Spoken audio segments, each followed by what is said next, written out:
दयाल दाता।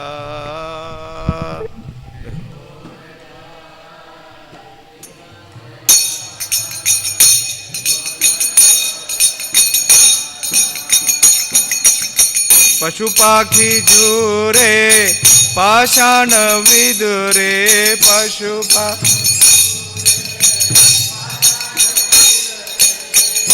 पाखी झूरे पाषाण विदुरे, पशु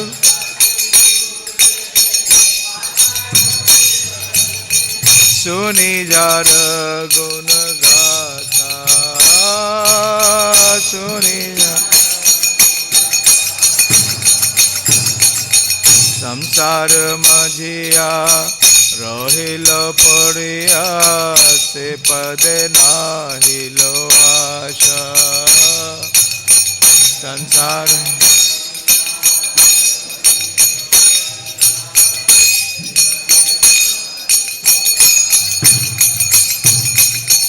अपन कर्म भुंजाए समन, अपन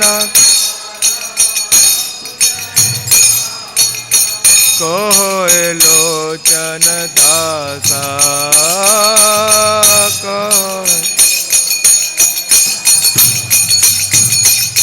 परम करुणा पाओ दुर्जन, निताय गौर चंद्र।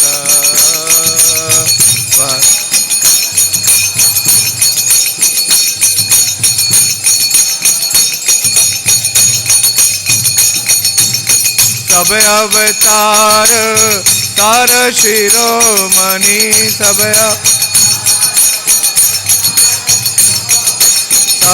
अवतार तार शिरोमणि, सब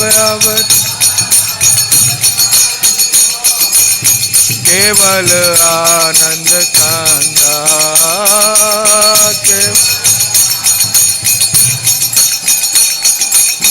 केवल आनंद कंदा।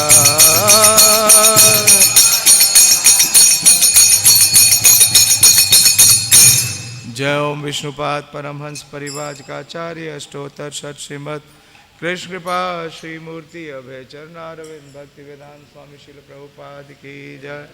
जय ओम विष्णुपाद परमहंस परिव्राजकाचार्य अष्टोत्तर षट श्रीमद श्री भक्ति सिद्धांत ठाकुर गोस्वामी महाराज प्रभुपाद की जय।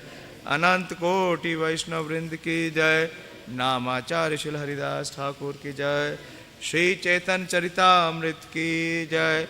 उपस्थित सभी भक्त वृंद की जय। Nitai Gaura Premanandi. All glories to the assembled devotees, all glories to the assembled devotees, all glories to Sri Guru and Gauranga. Hare Krishna. जयो जयो श्री चैतन्य जयो नित्यानंद,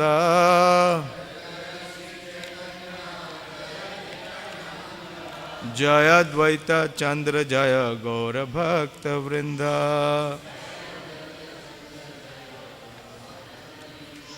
जयो जयो श्री चैतन्य जयो नित्यानंद,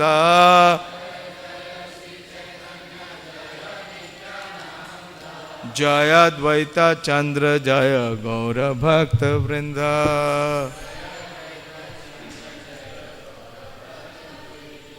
जयो जयो श्री चैतन्य जयो नित्यानंद,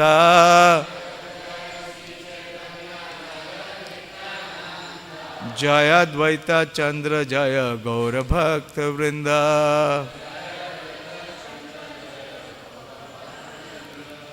श्री चैतन्य चरितामृत आदि लीला अध्याय 2।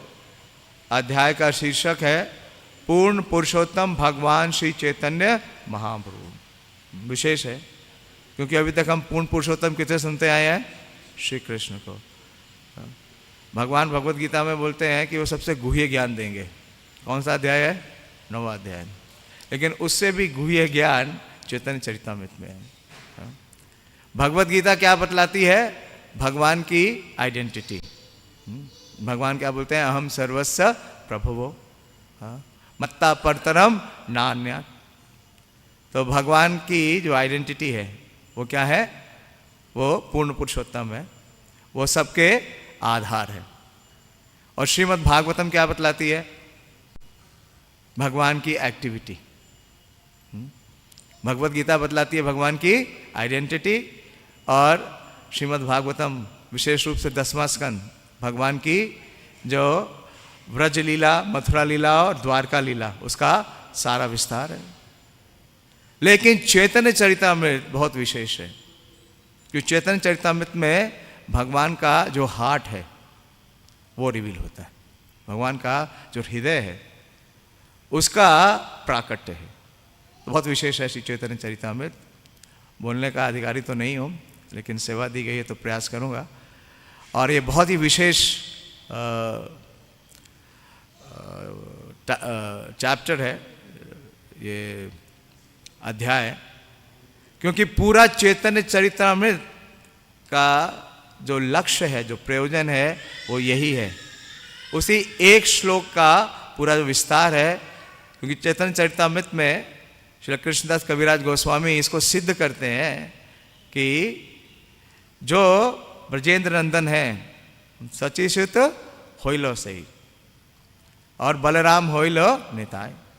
देखिए, चैतन्य चरितामृत से पूर्व भी चैतन्य महाप्रभु के ऊपर उनकी जीवन पे ग्रंथ प्रस्तुत किए गए, विशेष रूप से श्री चैतन्य भागवत जो कि मूल ग्रंथ है।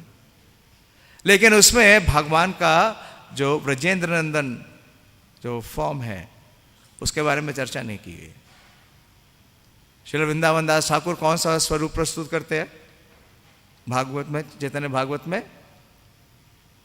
भगवान का वैकुंठनाथ। लेकिन श्रील प्रभुपाद जी ने भी देखिए एक ट्रांसलेशन किसका दिया? चैतन्य चरितामृत का, क्योंकि तत्व का निरूपण करना बहुत आवश्यक है। तो इस पहले 7 अध्यायों में चैतन्य चरितामृत के केवल एक ही तत्व का निरूपण कर रहे हैं कृष्णदास कविराज गोस्वामी। वो तत्व कौन है? चैतन्य तत्व। और उसमें भी बहुत विशेष आज का जो ये चैप्टर है, तो मैं प्यार संख्या 52 लूँगा क्योंकि इसमें तात्पर्य है, और इससे पूर्व के कुछ प्यार हैं जिसमें तात्पर्य नहीं है, वो भी कवर करूँगा। लेकिन हम सब इसी प्यार को दोहराएंगे। ये 52वां प्यार है इस अध्याय का।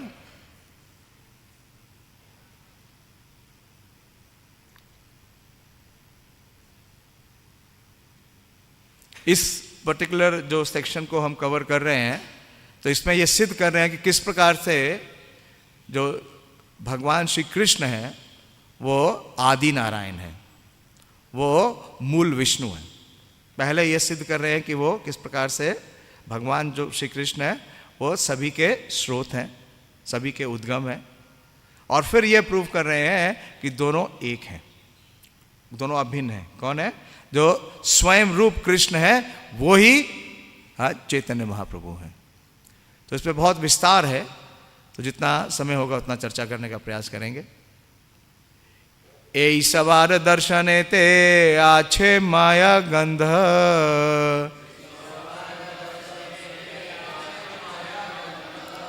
तुरिया कृष्णेर नाही मायर संबंध। ए सवार दर्शने ते आछे माया गंध, तुरिया कृष्णेर नाही मायर संबंध। ए सवार दर्शने ते आछे माया गंध,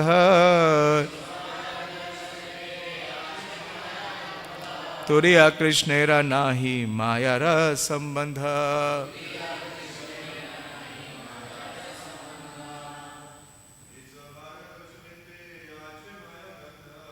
ए सवार दर्शने ते आछे माया गंधा, तुरिया कृष्णेरा नाही मायर संबंध।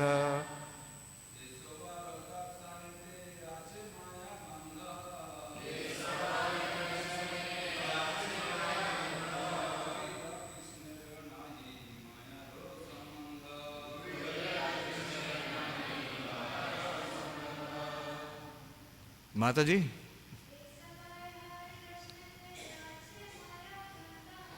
ये सबार दर्शने ते आछे माया गंधा, तोरिया कृष्णेरा नाही माया र संबंध।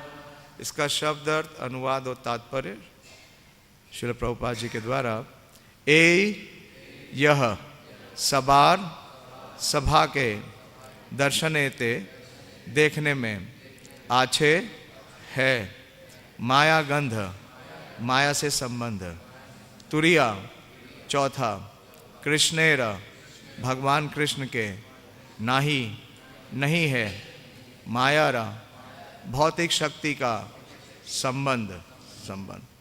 तो किसके बारे में बता रहे हैं? 3 विष्णुओं के बारे में बतला रहे हैं कि ऊपर से हम देखते हैं कि इन पुरुषों का संबंध माया से है। कौन से पुरुष? हाँ, भगवान विष्णु के 3 पुरुष अवतार। कौन कौन से? कारणोदक्षाई, गर्भोदक्षाई और क्षीरोदक्षाई। तो इन तीनों का संबंध किसके साथ है? माया जगत के साथ है, क्योंकि भौतिक जगत के लिए ही इनका विस्तार है। किंतु इनके ऊपर चतुर्थ आयाम है भगवान कृष्ण, जिसे तुरिया कहा गया। ये तुरिया 3 नहीं है, ये चौथे हैं, क्योंकि जो पुरुष हैं वो वास्तव में कौन है? भगवान श्री कृष्ण है। तो चतुर्थ आयाम में भगवान कृष्ण हैं, जिनकी भौतिक शक्ति माया से कोई संपर्क नहीं होता। तात्पर्य श्रवण करिए। कारणोदक्षाई विष्णु, गर्भोदक्षाई विष्णु तथा शिरोदक्षाई विष्णु, इन तीनों पुरुषों का संबंध भौतिक शक्ति माया से है, क्योंकि माया द्वारा ही ये भौतिक जगत की सृष्टि करते हैं। ये तीनों पुरुष जो कि क्रमशः कारण गर्भ तथा क्षीर सागरों में, कारण गर्भ तथा क्षीर सागरों में शयन करते हैं, प्रत्येक वस्तु के परमात्मा है। कारणोदक्षाई विष्णु सामूहिक ब्रह्मांडों के परमात्मा है, गर्भोदक्षाई विष्णु सामूहिक जीवों के, और क्षीरोदक्षाई विष्णु प्रत्येक व्यक्तिगत जीव के परमात्मा है। ये सभी भौतिक शक्ति के कार्यों के प्रति किसी न किसी रूप में आकृष्ट रहते हैं। इसलिए ऐसा कहा जा सकता है कि इनमें माया के प्रति कुछ स्नेह है, किंतु स्वयं श्री कृष्ण की अपनी दिव्य स्थिति माया से तनिक भी रंजित नहीं है। उनकी दिव्य अवस्था तुरिया अर्थात चतुर्थ आयाम की अवस्था कहलाती है। ओम अज्ञानतिमिरन्धस्य ज्ञानाञ्जनशलाकया चक्षुरुन्मीलितं येन तस्मै श्रीगुरुवे नमः। श्रीचैतन्यमनोभीष्टं स्थापितं येन भूतले स्वयं रूप कदा मह्यं ददाति स्वपदान्तिकं। वन्देऽहं श्रीगुरो श्रीयुतपदकमलं श्रीगुरून् वैष्णवांश्च। श्रीरूपं साग्रजातं सहगण रघुनाथान्वितं तं सजीवं साद्वैतं सावधूतं परिजनसहितं कृष्णचैतन्यदेवं श्रीराधा कृष्णपादान् सहगण ललिता श्रीविशाखान्वितं च। हे कृष्ण करुणा सिंधु दीनबंधु जगतपते गोपेश गोपिका कांत राधा कांत नमस्तुते। ताप्त कांचन गौरांगी राधे वृंदावनेश्वरी वृषभानुसुते देवी प्रणमामि हरिप्रिये। वाञ्छाकल्पतरुभ्यश्च कृपा सिन्धुभ्येव च पतितानां पावनेभ्यो वैष्णवेभ्यो नमो नमः। जय श्री कृष्ण चैतन्य प्रभु नित्यानंद श्री अद्वैत गदाधर शिवासादि गौर भक्त वृंद। हरे कृष्णा कृष्णा कृष्णा हरे हरे, हरे राम राम राम हरे हरे। नमो विष्णुपादाय कृष्ण प्रेष्ठाय भूतले श्रीमते भक्ति वेदांत स्वामिनिति नामिने। नमस्ते सारस्वते देवे गौरवाणी प्रचारिणे निर्विशेष शून्यवादी पाश्चात्य देश तारिण्य। हरे कृष्ण। तो इस्कॉन में आने के बाद ही हमें 3 विष्णुओं के बारे में पता चलता है। कभी सुना किसी ने पहले 3 विष्णु? इस्कॉन में आने से पहले सुना क्या? हाँ, कौन सा श्लोक है जो 3 विष्णुओं के बारे में प्रमाणित करता है? बोलिए। हाँ, क्योंकि वास्तव में हमें विष्णु तो 3 ही रूपानी, ये श्रील प्रभुपाद जी भगवत गीता में जब भौतिक प्रकृति की व्याख्या करते हैं तो ये श्लोक उदित करते हैं कि ये सात्वत तंत्र ग्रंथ से है कि विष्णु तो 3 ही रूपानी पुरुषो आख्यानि अन्यथो विदु एकम तु महत् सृष्टिम। सृष्टि के लिए कौन है? महाविष्णु या कारणोदक्षाय विष्णु। वह अंडा स्थितम, दूसरे कौन है? गर्भोदक्षाय विष्णु जो अंड में प्रवेश करते हैं। और तृतीयम सर्वभूतस्थम तानि ज्ञात्वा विमुच्यते। तो अगर कोई इन 3 विष्णुओं को जान जाता है तो वो क्या होगा? इस भव बंधन से मुक्त हो जाएगा। वास्तव में इन तीनों विष्णुओं का प्राकट्य भी होता है इस भौतिक सृष्टि के लिए, इस भौतिक जगत के लिए। इसलिए आज की प्यार में वास्तव में ये जो सिद्धांत दे रहे हैं श्रील कविराज गोस्वामी, ये सिद्ध कर रहे हैं कि किस प्रकार से कि जो तीनों विष्णु हैं वो क्या है? भगवान के अंश का अंश है, जिसे कला कहते हैं। और भगवान श्री कृष्ण और चैतन्य क्या है? अभिन्न है। जो मूल कृष्ण है, स्वयं रूप कृष्ण। तो इसलिए बहुत विस्तारों के बारे में बता रहे हैं। मैं 47वें प्यार से पढ़ता हूँ क्योंकि मुझे बताया गया कि पहले 46 तक हुआ है, तो मैं 47 से पढ़ता हूँ। तीनों विष्णुओं का ही वर्णन चल रहा है इसमें, और फिर हम कुछ चर्चा करने का प्रयास करेंगे। तो बड़ा इंटरेस्टिंग इसमें प्रसंग दे रहे हैं श्रील कविराज गोस्वामी। ये प्रसंग दे रहे हैं कि जब ब्रह्मा जी ने ब्रज में, जब भगवान श्री कृष्ण उपस्थित थे, तो उन्होंने सारे ग्वाल बालों की और बछड़ों की चोरी कर ली। हाँ, ब्रह्म विमोहन लीला। और जब ब्रह्मा जी ने देखा कि सारे बछड़े और ग्वाल बाल मैंने चुरा लिए हैं, तो कृष्ण अकेले हो गए। लेकिन उनको चुरा के जैसे ही वो वापस गए तो क्या देखते हैं कि कृष्ण तो अपने ग्वाल बाल मित्रों के साथ यथावत खेल रहे हैं। तो फिर वापस उस स्थान पे गए जहाँ चुरा के रखे थे कि कहीं ऐसा तो नहीं कृष्ण ने मेरी चोरी पे चोरी कर ली। लेकिन देखा कि वो ग्वाल बाल तो वहाँ है। फिर दोबारा से जब ध्यान से देखा ब्रह्मा जी ने, तो क्या देखते हैं कि जो ग्वाल बाल का सेट और गौ में बछड़े कृष्ण के साथ खेल रहे हैं, वो सब क्या है? चतुर्भुज है, नारायण है। हाँ। तो वो बहुत लज्जित हुए और वो भगवान से प्रार्थना करते हैं। श्रीमद् भागवतम में जो 10वें स्कंद में 13वां अध्याय है, वो है जो उन्होंने चोरी किया, हरण किया। और 14वां अध्याय है जिसमें ब्रह्मा जी ने प्रार्थनाएं की। तो जब ब्रह्मा जी प्रार्थना करनी शुरू करते हैं तो भगवान को बोलते हैं कि मैं आपका पुत्र के समान हूँ और आप मुझे माफ़ कर दीजिए। क्योंकि बच्चों से क्या हो जाती है? गलती हो जाती है। और पिता का ये कर्तव्य है कि वो बच्चों को माफ़ कर दे। लेकिन ये कोई साधारण पिता तो है नहीं, भगवान श्री कृष्ण है। उन्होंने बोला मैं तुम्हारा पिता कैसे? तुम्हारे पिता तो कौन है? नारायण है। तुम्हारी उत्पत्ति कहाँ से हुई है? हाँ, गर्भोदक्षाई विष्णु से हुई है ना।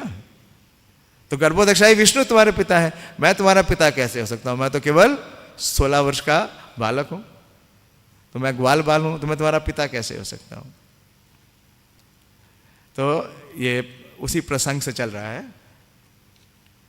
47वीं प्यार में भगवान श्री कृष्ण कह रहे हैं ब्रह्मा जी से, कृष्ण कहे ब्रह्मा तोमार ना बुझी वचन, जीव हदि जल वैसे से ही नारायण। कृष्ण कहा, हे ब्रह्मा, जो आप कह रहे हैं उसे मैं नहीं समझ पा रहा हूँ। भगवान नारायण तो वे हैं जो समस्त जीवों के हृदय में आसीन रहते हैं और कारण सागर के जल में शयन करते हैं। ब्रह्मा कहे जल जीवे ये ही नारायण, से तब तुम्हारा अंश यही सत्य वचन। ब्रह्मा ने उत्तर दिया, मैंने जो कहा वह सत्य है। वही भगवान नारायण जो जल में तथा सारे जीवों के हृदय में रहते हैं आपके अंश मात्र हैं।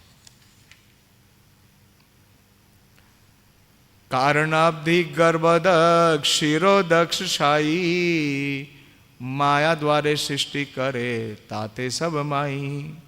तो अब ये सिद्धांत दे रहे हैं कि ये जो तीनों विष्णु हैं या नारायण हैं, कि नारायण के कारणोदक्षाई, नारायण के, तो इन तीनों पुरुषों का विस्तार कहाँ से हो रहा है? नारायण से। इसमें हम चर्चा करेंगे कि नारायण के कारणोदक्षाई, गर्भोदक्षाई तथा शिरोदक्षाई रूप भौतिक शक्ति के सहयोग से सृजन कार्य करते हैं। इस प्रकार वे माया से जुड़े हुए हैं। तो ये एक सिद्धांत दे रहे हैं ब्रह्मा जी। और फिर आगे बोलते हैं, से तीन जलशाई सर्व अंतर्यामी, ब्रह्मांड वृंदेर आत्मा ये पुरुष नामी। तो जल में शयन करने वाले ये विष्णु, ये तीनों विष्णु किस में शयन करते हैं?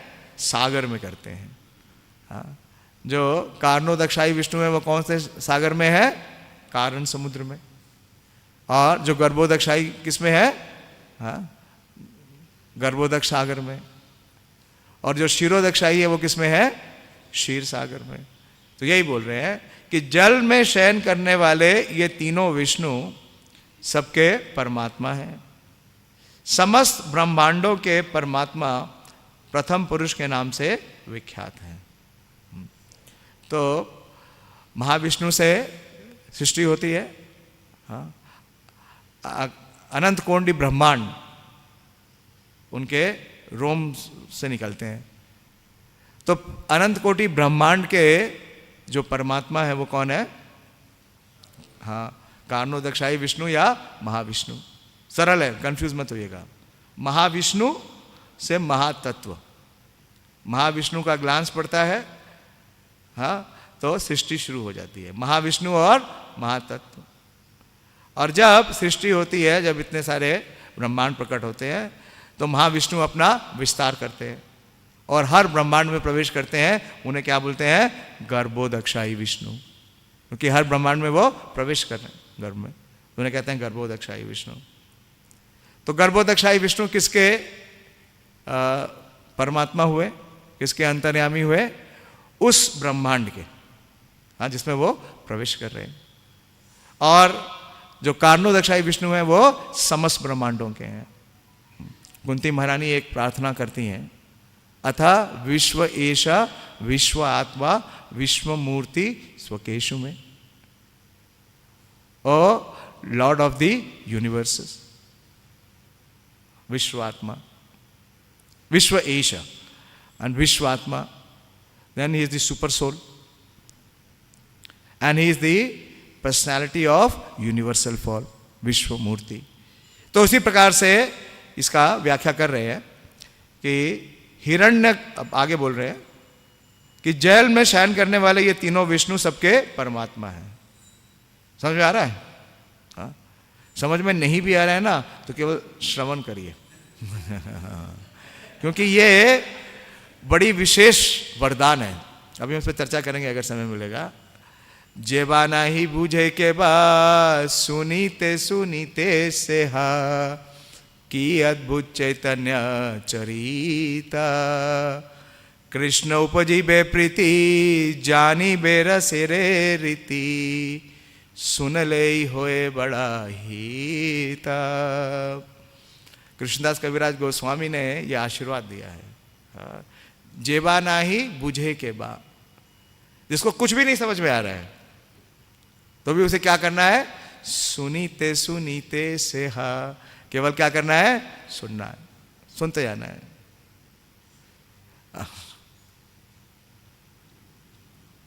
सुनीते सुनीते सेहा जेबा नाही बुझे के बा, सुनीते सुनीते सेहा। कृष्ण उपजीवे प्रीति, सुनने से क्या होगा? कृष्ण के प्रति जो प्रीति है उसका प्राकट्य हो जाएगा। और सुन लई होए बड़ा, जानी बे रसेरे रीति। और जो रस तत्व है, कौन सा रस तत्व? उन्नत उज्ज्वल रस स्वभक्ति श्रिया, जिस रस को देने के लिए चैतन्य महाप्रभु आए।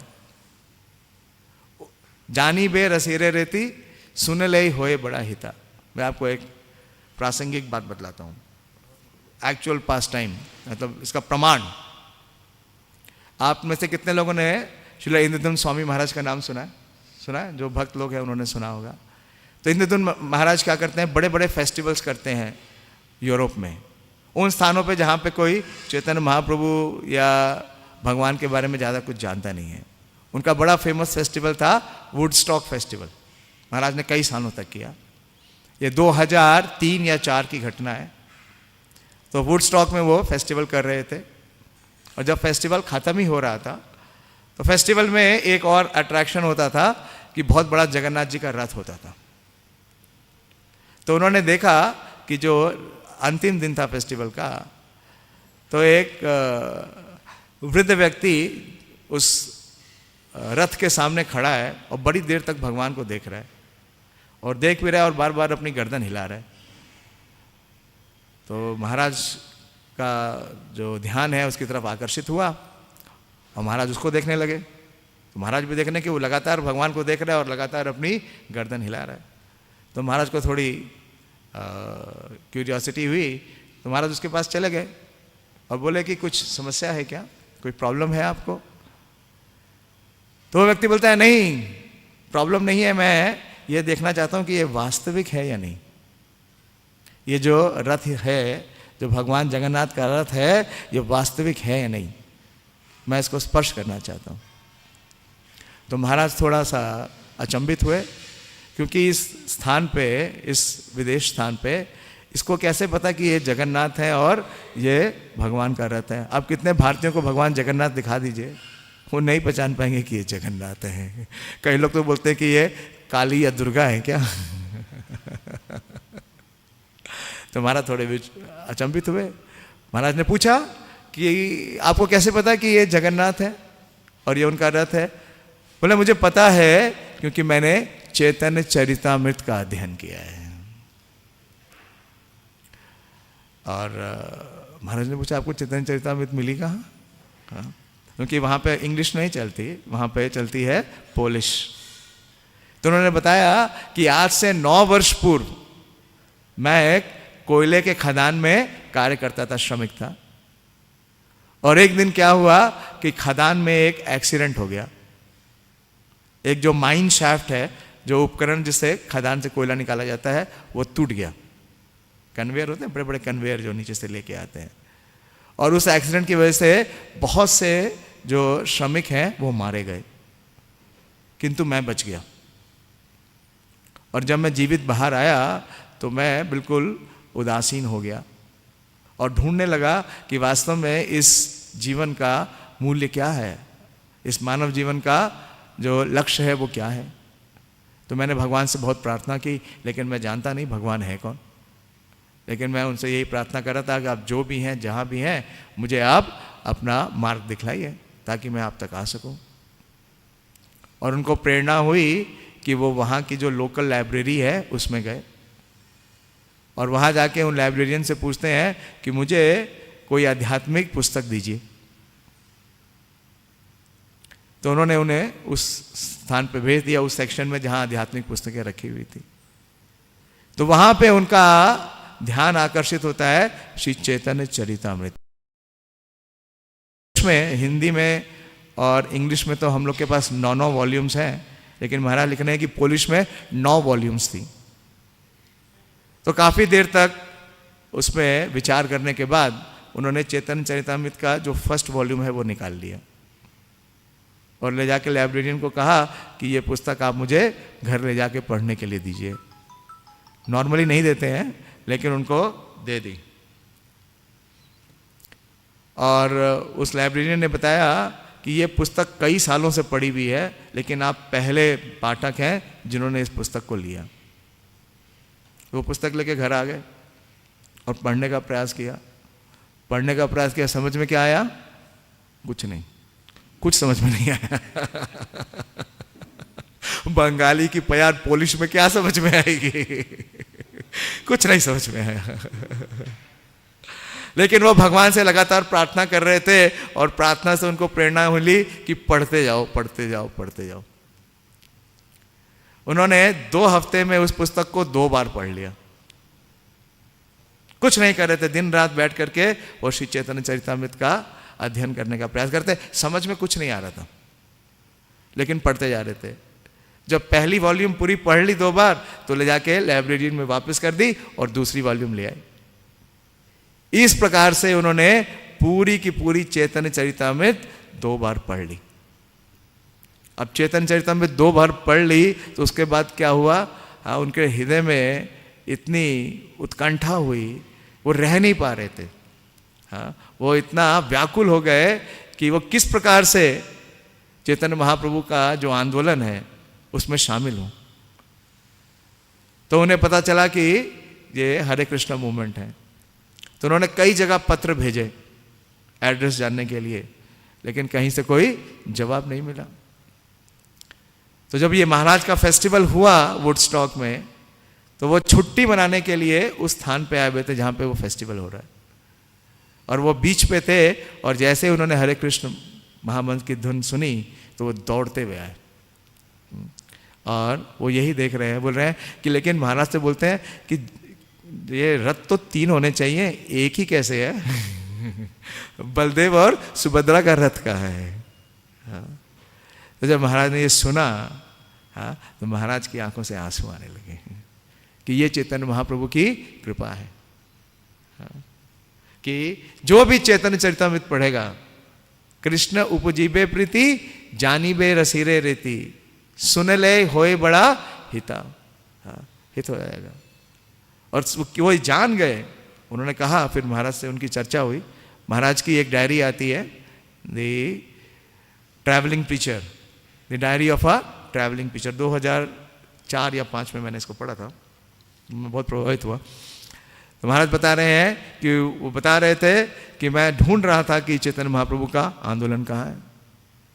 और वो व्यक्ति रोने लगे जब महाराज से मिले और बाकी भक्तों से मिले, और बोले कि मुझे इतना दुख होता है कि मैं चैतन्य महाप्रभु के समय में मेरा जन्म नहीं हुआ, मैं उपस्थित नहीं हुआ। तो महाराज ने उन्हें सांत्वना दी और बोले कि चैतन्य महाप्रभु का आप प्रकट नहीं हुआ है, उनका प्राकट उनके इस मिशन से है, तो आप यहाँ से जुड़िए। तो इसलिए अगर हमें समझ में, ये समझ पाना संभव नहीं है कि भगवान के किस प्रकार से कितने विस्तार हैं। इसकी व्याख्या कर रहे हैं हालांकि कृष्णदास कविराज गोस्वामी। और अगर आपको और जानना है तो चैतन्य चरितामृत में जब सनातन गोस्वामी को 60 दिन तक शिक्षा देंगे तो उसमें भी बड़ा विस्तार देंगे। देखिए, जो मूल भगवान है वो कौन है? स्वयं श्री कृष्ण। और भगवान का साइमल्टेनियस को एक्सपेंशन होता है। ये प्रभुपाद जी के शिष्य हैं जिन्होंने शर्ट संदर्भ लिखा है, गोपीपरायण प्रभु। उन्होंने बताया, और मैंने मदन मोहन प्रभु जी के मुख से सुना था कि उन्होंने उनको कोट कर रहे थे वो, कि भगवान श्री कृष्ण का साइमल्टेनियस को एक्सपेंशन होता है। किसके रूप में? बलराम और श्रीमती राधा रानी। कृष्ण है आदि पुरुष और उनकी आदि शक्ति श्रीमती राधा रानी और बलराम। ये 3 क्या है? ये जो अंतरंगा शक्ति है, इसमें संवित, संदनी और लादनी है। और फिर बलराम जी से विस्तार होता है। बलराम जी का पहला विस्तार क्या है? चतुर्व्यूह, वासुदेव, संकर्षण, प्रद्युम्न और अनिरुद्ध। और संकर्षण से फिर से विस्तार होता है, और उससे फिर नारायण आते हैं, और फिर नारायण से फिर से विस्तार होता है, चतुर्व्यूह, महासंकर्षण। श्री श्री राधा गोविंद देव जी की जय, श्री श्री सीताराम लक्ष्मण हनुमान की जय, श्री श्री पंचतत्व की जय, श्री गुरु परंपरा की जय। और फिर जो विस्तार होता है उसमें से, हाँ, उसमें से आते हैं महाविष्णु, और महाविष्णु के विस्तार है गर्भोदक्षायी विष्णु, और गर्भोदक्षायी विष्णु के विस्तार है शिरोदक्षायी विष्णु। तो ब्रह्मा जी कह रहे हैं कि आप सही कह रहे हैं कि आप मेरे पिता नहीं हैं, क्योंकि आप मेरे पिता के पिता के पिता के पिता के पिता हैं, आप पर पिता हैं। तो इस प्रकार से ये प्रसंग चल रहा है, और आगे बोल रहे हैं कि गर्भोदक्षायी विष्णु सारे जीव समुदाय के परमात्मा है, और शिरोदक्षायी विष्णु हर व्यक्तिगत जीव के परमात्मा है। ठीक है, कुछ समझ में आया? नहीं भी समझ में आया तो कोई दिक्कत नहीं है। हाँ, क्योंकि भगवान ने कहा जन्म कर्म च में दिव्यम एवं यो वेति तत्वता त्यक्त्वा देहम पुनर्जन्म नेति मामेति सो अर्जुना। इतना सरल नहीं है। जैसे जैसे हमारी कृष्ण भावनामृत का विकास होगा, वैसे वैसे ये तत्व क्या होंगे, ये स्वयं रिवील होंगे। हम इनको पढ़ के या लिख के अपनी बुद्धि से नहीं समझ सकते, समझ के परे है। और आज का फिर प्यार जिसमें बतला रहे हैं कि कारणोदक्षायी विष्णु, गर्भोदक्षायी विष्णु तथा शिरोदक्षायी विष्णु, इन तीनों का संबंध भौतिक शक्ति माया से है। तो देखिए इस तत्व को चैतन्य चरितामृत में श्री कृष्णदास कविराज गोस्वामी ने बड़ा विशेष ये निरूपण किया है, प्रेजेंटेशन किया है। वो बोलते हैं विश्वास करिया सुना चैतन्य चरिता, तर्क न करिया तर्क होबे विपरीता। कि कैसे चैतन्य चरितामृत का श्रवण करना है? हाँ, विश्वास करिया सुना चैतन्य चरिता, और तर्क ना करिया। क्योंकि हमारी समस्या क्या है, हर जगह हम क्या ढूंढते हैं, कुछ ना कुछ लॉजिक चाहिए, कुछ ना कुछ रैशनैलिटी चाहिए, कुछ ना कुछ कनेक्शन चाहिए। कैसे समझ में आएगा? क्या हम अपने मन बुद्धि को देख सकते हैं? तो तर्क के अनुसार तो मन बुद्धि एग्जिस्ट नहीं करती है, या नहीं है? तो सूक्ष्म चीजों को हम नहीं देख सकते या नहीं समझ सकते। फिर इसके लिए क्या अप्रोच है? विश्वास करिए सुना। और कह रहे हैं तर्क अगर करोगे तो होय बे विपरीता। तो फेथ एंड कॉन्फिडेंस के साथ, नॉट विद आर्ग्यूमेंट। और इस अध्याय के शुरू में श्रील कविराज गोस्वामी एक और विशेष प्यार देते हैं। वो बोलते हैं, जो पहली प्यार है उसी में बोलते हैं कि श्री चैतन्य प्रभुम वंदे बालो अपि यत् अनुग्रह तारेत नाना मतग्रह व्याप्तम सिद्धांत सागरम। कि मैं श्री चैतन्य महाप्रभु को नमस्कार करता हूं, जिनकी कृपा से एक अबोध बालक भी निर्णायक सत्य रूपी सागर को पार कर सकता है। तो इतने सिद्धांत हैं, हाँ, इतने प्रकार के सिद्धांत हैं। और सिद्धांत क्या है? उसमें इतने लोगों को परम सत्य बताया जाता है। हाँ, अगर आप शिव पुराण पढ़ेंगे तो शिव ही परम है। अगर आप कोई और ग्रंथ पढ़ेंगे तो जिस देव के बारे में वर्णन किया जाता है उसे ही परम बताया जाता है। तो इनको क्या बताया? नाना मत ग्रह व्याप्तम। ग्रह का मतलब समझते हैं? क्रोकोडाइल। अगर आप जल में उतर रहे हैं और अगर जल में ग्रह है यानी क्रोकोडाइल है तो क्या होगा? हाँ, निश्चित रूप से आपके जो पैर हैं उसको वो ग्रह पकड़ लेगा।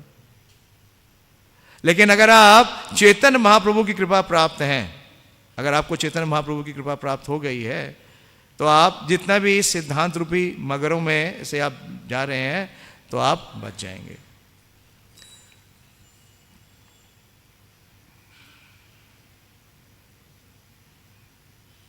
तो अब ये समझना कि ये तीनों जो विष्णु हैं, ये तीनों विष्णु का संपर्क इस भौतिक सृष्टि से है। तो वास्तव में ये तीनों विष्णु का विस्तार कहाँ से आ रहा है? बलराम जी से। तो इस चैतन्य चरितामृत की प्रेजेंटेशन में पहले 14 जो प्यार दी है श्रील कविराज गोस्वामी ने, उसे वो बोलते हैं कि वो मंगलाचरण है। और मंगलाचरण के 3 भाग हैं और उन 14 श्लोकों को उन्होंने इन पहले 7 अध्यायों में उसका व्याख्या की, उसे समझाया है। और विशेष रूप से सबसे विशेष जो वस्तु निर्देश है, वस्तु निर्देश का मतलब है कि इस पूरे उनका जो प्रेजेंटेशन है उसका पर्पस क्या है, उसका प्रयोजन क्या है? उसका प्रयोजन यही है कि जो चैतन्य महाप्रभु हैं वो वास्तव में क्या है? वो पूर्ण पुरुषोत्तम भगवान है। वो एक श्लोक उदित करते हैं, यत् अद्वैतम ब्रह्म उपनिषदि तत् अपि यस्य तनुभा यात्मान्तर्यामी पुरुषाति सस्यांश विभवा षडैश्वर्य पूर्णम य इहा भगवान स स्वयमयम् चैतन्यात् कृष्णात् जगति परतत्वं परम इह। तो इस पॉइंट को प्रूव करने के लिए कि चैतन्यात् कृष्णात्, चैतन्यात् का मतलब है भगवान चैतन्य और कृष्णात् का मतलब है भगवान श्री कृष्ण, ये जगति परतत्वम परम इह, कि षड ऐश्वर्यों से पूर्ण भगवान चैतन्य 6 ऐश्वर्यों से पूर्ण स्वयं पूर्ण पुरुषोत्तम भगवान श्री कृष्ण है। वे परम सत्य हैं और अन्य कोई सत्य उनसे ना तो बड़ा है ना ही उनके समान है। और उपनिषदों में जिन्हें ब्रह्म कहा गया है वो वास्तव में क्या है? वो उनकी आभा है, तनुभा, उनके दिव्य शरीर की आभा है। और जिन्हें परमात्मा कहा गया है वो कौन है? परमात्मा उनके विस्तार है, उनके विस्तार है। लेकिन दोनों क्या है? पूर्ण नहीं है। इसलिए पूर्ण कौन है? श्री चैतन्य महाप्रभु, जो कि स्वयं श्री कृष्ण है। तो इस तत्व का निरूपण करने के लिए उन्होंने पहले 6 चैप्टर्स में चैतन्य तत्व के ऊपर निरूपण किया। तो पहले मंगलाचरण के जो 14 श्लोक मैंने बताया उसमें से 6 श्लोकों में उन्होंने चैतन्य महाप्रभु का जो तत्व है उसको प्रस्तुत किया संक्षेप रूप में, और इसका विस्तार अगले 6 चैप्टर्स में दिया है। और फिर 7 से लेकर के 12 तक वो बताते हैं, 7 से लेकर 11 तक वो नित्यानंद प्रभु का जो तत्व है उसका निरूपण करते हैं।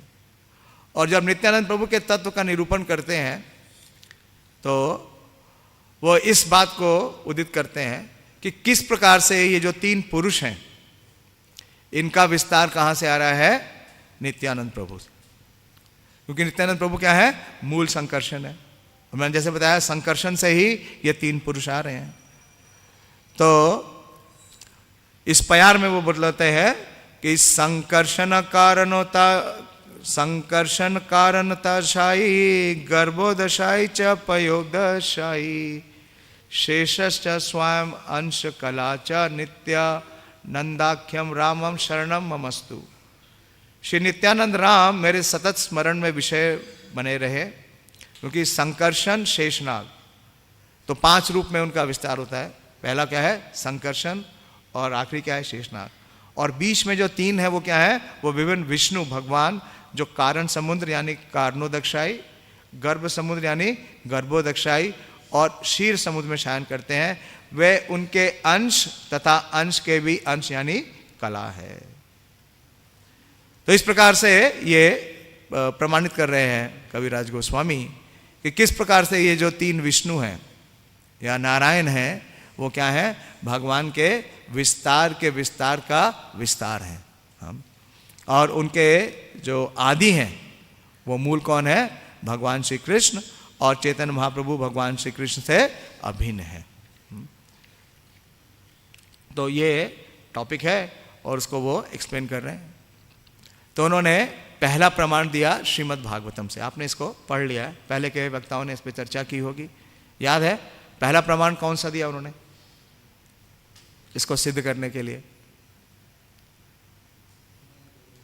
हाँ,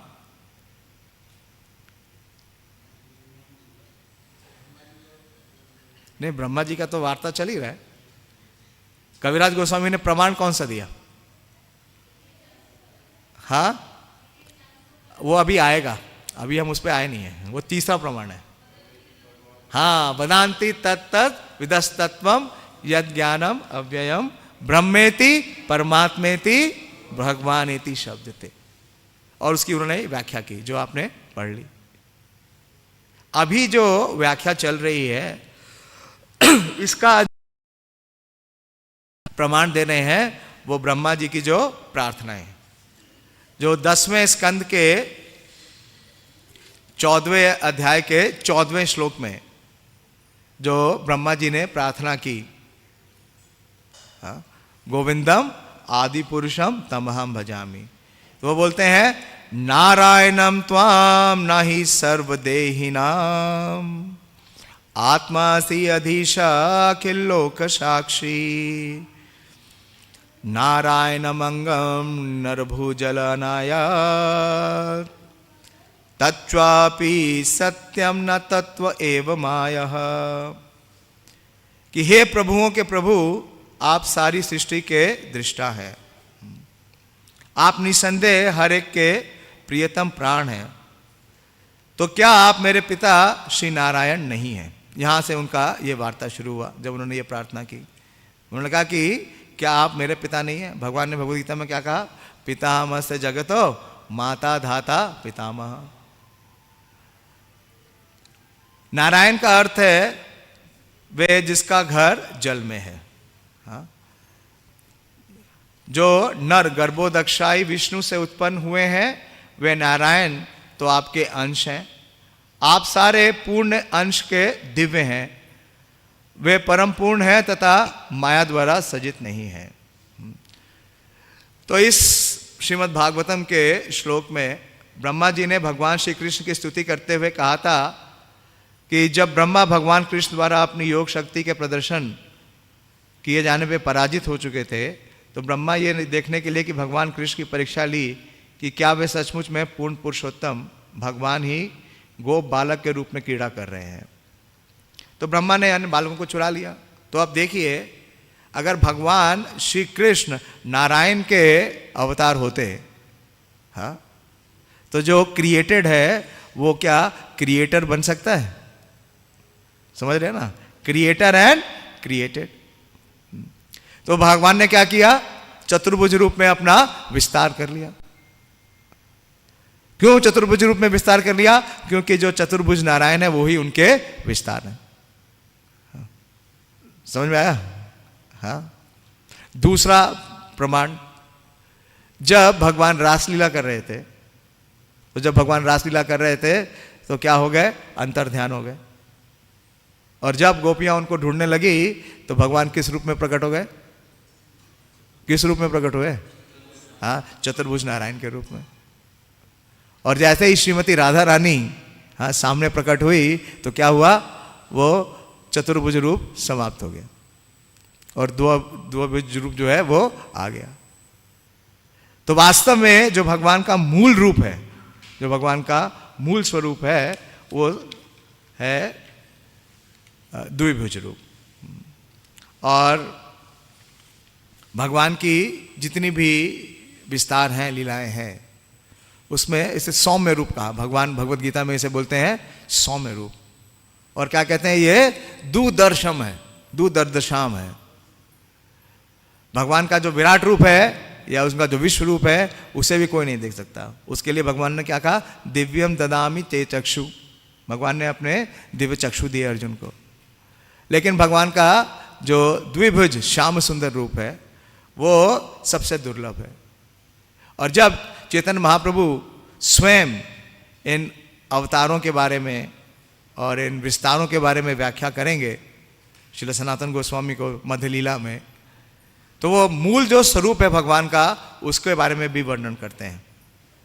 किसी को पता है क्या है? कृष्णे का यते का खेला सर्वोत्तम नर लीला नरवपुत्वहार स्वरूप गोपवेश मुरलीकर नटवरा किशोरा नरलीला यार सहाय। तो क्या बोल रहे हैं कि कृष्ण का यतेक खेला, कृष्ण का जितना भी विस्तार है, कृष्ण के जितने भी अवतार हैं, उसमें सर्वोत्तम नरलीला। कौन सी नरलीला? जो उन्होंने वृंदावन में ब्रजभूमि में दिखाई। क्यों? क्योंकि उनका जो मूल स्वरूप है, कृष्ण का यतेक खेला सर्वोत्तम नरलीला नरवपु तहार स्वरूप। और वह स्वरूप क्या है? गोपवेश, गोपवेश मुरलीकर नवकिशोरा नटवर। तो ये रूप भगवान ने ना तो मथुरा में दिखाया ना द्वारका में दिखाया। इसलिए चैतन्य महाप्रभु ने क्या कहा? आराध्यो भगवान व्रजेश तनया तद्धाम वृंदावनम। और उसकी उपासना कौन करती हैं? रम्या काचिद उपासना व्रजवधु वर्गे नवा कल्पिता। तो वो ही श्याम सुंदर अभी स्वयं रूप में, तत्प्रकाश तत्शक्ति नहीं, स्वयं रूप में अब किस रूप में अवतरित हुए हैं? चैतन्य महाप्रभु के रूप में। और जो इस बात को समझ लेता है या स्वीकार कर लेता है, उसका सबसे बड़ा हित होगा। और जो इस बात को नहीं स्वीकार करता, जो इसे नहीं मानता, उसकी क्या स्थिति होगी, ये आगे कृष्णदास कविराज गोस्वामी लिखाते हैं। बहुत विषय है। तो वास्तव में अगर आप देखिए, अगर आप भगवत गीता को देखें, तो भगवत गीता को जो वैष्णव नहीं भी हैं वो भी स्वीकार करते हैं। हाँ, जो और समुदाय के लोग हैं या और धर्मों के लोग हैं, वो भी भगवत गीता को मानते हैं, स्टडी करते हैं। करते हैं नहीं करते हैं? और श्रीमद् भागवतम को जितने वैष्णव हैं, चाहे वो रामानुजाचार्य के अनुयायी हो, चाहे वो निम्बार्काचार्य के अनुयायी हो, या किसी भी संप्रदाय के हो, मतलब वैष्णव जितने भी अन्य संप्रदाय हैं, सब श्रीमद् भागवतम को मानते हैं। लेकिन जो गौड़िया वैष्णव हैं, उनकी पहचान क्या है? श्री चैतन्य चरितामृत। इसलिए एक बार श्रील भक्तिसिद्धांत सरस्वती ठाकुर से किसी ने प्रश्न किया कि अगर आप अकेले हैं और चारों तरफ से बाढ़ आ जाए, बहुत फेमस है, तो आपको एक पुस्तक दी जाए तो आप क्या रखेंगे? तो उन्होंने कहा मैं 3 पुस्तक रखूंगा, भगवत गीता, श्रीमद् भागवतम और चैतन्य चरितामृत। तो बोले नहीं, अगर आप 3 पुस्तक नहीं उठा सकते, तो बोले मैं भगवत गीता छोड़ दूंगा, लेकिन भागवतम और चैतन्य चरितामृत। बोले उस 2 में से भी एक कौन सी रखनी होगी? तो चैतन्य चरितामृत। क्योंकि चैतन्य चरितामृत में जितना सिद्धांत है भगवत गीता का और श्रीमद् भागवतम का, सब प्रस्तुत किया। तो देखिए कविराज गोस्वामी क्या बोलते हैं कि जो इस बात को स्वीकार नहीं करता कि चैतन्य महाप्रभु स्वयं रूप कृष्ण है, उनके लिए वो क्या कहते हैं? ये है चैतन्य चरितामृत आदि लीला अध्याय 8 और प्यार संख्या 8 से है। तो वो एग्जाम्पल देते हैं जरासंध का। बोलते हैं प्राचीन काल में जरासंध कंस के ससुर जैसे राजाओं ने वैदिक अनुष्ठानों में कड़ाई से पालन किया, इस तरह वे विष्णु की पूजा की। जरासंध किसके उपासक थे? किसके उपासक थे? भगवान विष्णु के। अब आगे बोलते हैं जो सिद्धांत है, बोलते हैं कृष्ण नाही माने ताते दैत्य करी माने, चैतन्य ना मानी लेते छे दैत्य तारे जानी। कि जो कृष्ण को पूर्ण पुरुषोत्तम भगवान स्वीकार नहीं करता, वह निश्चय ही असुर है। इसी तरह जो श्री चैतन्य महाप्रभु को उन्हीं भगवान कृष्ण के रूप में स्वीकार नहीं करता, उसे भी असुर समझा जाना चाहिए। हैवी है। हाँ।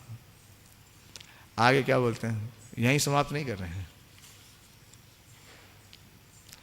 मोरे ना मानी ले सब लोक होबे नाश, इति लागे कृपार्थ प्रभु करिला संन्यास। श्री चैतन्य महाप्रभु ने विचार किया कि जब तक लोग मुझे स्वीकार नहीं करेंगे वे विनष्ट हो जाएंगे, इसलिए कृपालु महाप्रभु ने संन्यास ग्रहण किया। तो संन्यास ग्रहण करने का एक महाप्रभु का कारण क्या था, वो ये बता रहे हैं। यदि कोई व्यक्ति एक सामान्य सन्यासी मानकर भी मुझे नमस्कार करता है, तो उसके सारे सांसारिक दुख घट जाएंगे और अंततः उसे मुक्ति प्राप्त होगी। तो जो स्वयं चैतन्य महाप्रभु को पूर्ण पुरुषोत्तम मानेगा तो उसे क्या प्राप्त होगा, अब खुद विचार कर लीजिए। श्री चैतन्य कृष्णदास कविराज गोस्वामी की जय, उपस्थित सभी भक्त वृंद की जय। निताय गौर प्रेमानंदी, हरि हरि बोल। हरे कृष्ण।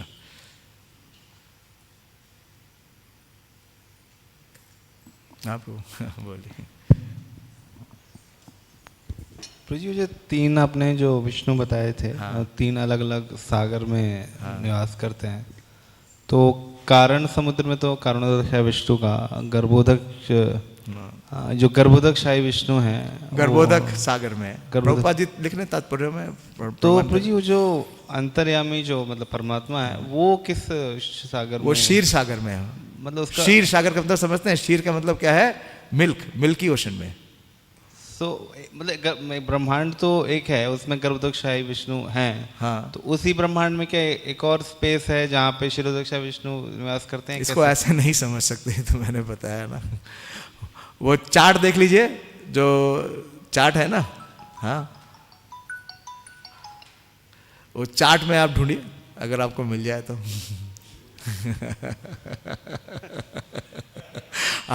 हमें तो बोला गया तर्क ना करिए। जो लिख रहे हैं वो स्वीकार कर रहे हैं।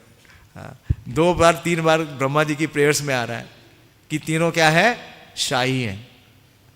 तीनों क्या करते हैं? शयन करते हैं। किसमें? समुद्र में शयन कर रहे हैं। और लिख भी रहे हैं कौन कौन से समुद्र में। अब वो कहाँ है वो ढूंढिए। हरे कृष्णा। दे दिए, पीछे दे दिए। हरे कृष्णा प्रभु जी। प्रभु जी, ये पूरा विश्वास कैसे आएगा? जैसे कथा में थोड़ा थोड़ा तो आता है, फिर गायब हो जाता है। विश्वास कैसे आएगा? प्रभुपाद जी लिखते हैं 9वें अध्याय के तीसरे श्लोक में, श्लोक क्या है? धर्मस्य परंतपा अप्राप्य माम निवर्तन्ते मृत्यु संसार वर्तमनि अश्रद्धाना पुरुषा धर्मस्य परंतपा अप्राप्य माम निवर्तन्ते मृत्यु संसार वर्तमनि। प्रभुपाद जी कई जगह तात्पर्य में लिखते हैं, भगवत गीता में 2-3 बार लिखा है उन्होंने। तो प्रभुपाद जी लिखते हैं कि faith comes in association of devotees. आप देखिए, जब प्रभुपाद जी प्रचार कर रहे थे तो जो उसने भी उनका संग किया, उन्होंने उनकी बात पे विश्वास किया। प्रभुपाद जी की प्रेजेंस से उनके हार्ट में क्या आया? फेथ आया। और दूसरा प्रभुपाद जी लिखते हैं कि faith comes from chanting Hare Krishna महामंत्र। और साथ में लिखते हैं side by side understanding the knowledge which is given in Bhagavad Gita. ठीक है? हरे कृष्ण। ठीक है, धन्यवाद, बहुत बहुत धन्यवाद। हरे कृष्ण।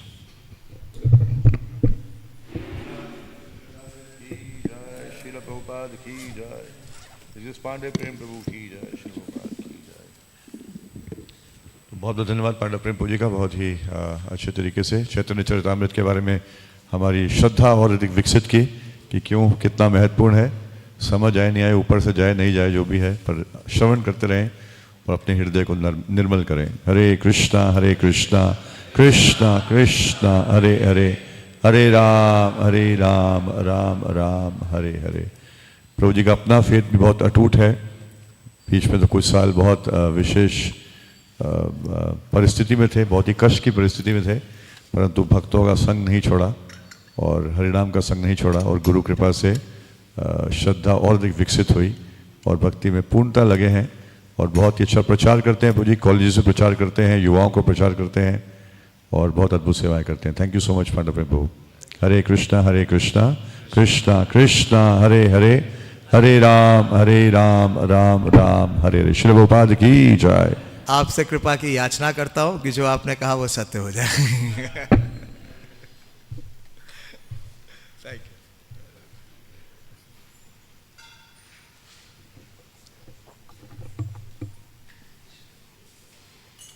वो तो है ना यार, शीर्षक तो है ना।